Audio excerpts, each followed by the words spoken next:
عاش رجل على قوله تعالى: وقضى ربك ألا تعبدوا إلا إياه وبالوالدين إحسانا، فكان بارا بوالديه لا يرفع نظره إليهما إلا خاشعا، ولا ينام إلا بعد أن يدعو لهما في سجوده. أما أخوه فقد ضل السبيل، لا يصلي ولا يسأل عن أحد، يطلب المال بلا حياء ويغيب بالشهور.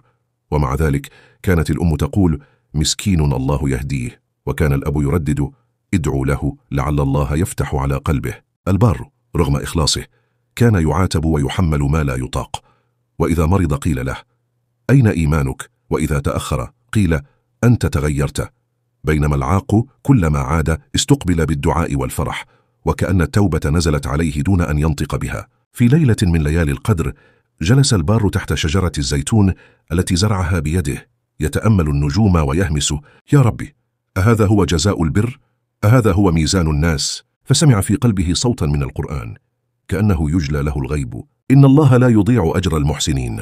فعلم أن الجزاء ليس في مدح الناس بل في رضا الله، وأن البر لا يقاس برد الجميل بل يوزن في صحائف الأعمال يوم لا ينفع مال ولا بنون. فابتسم ومسح دمعة نزلت من خشوع وقال: اللهم اجعلني من عبادك الذين يعملون لوجهك لا لثناء الناس.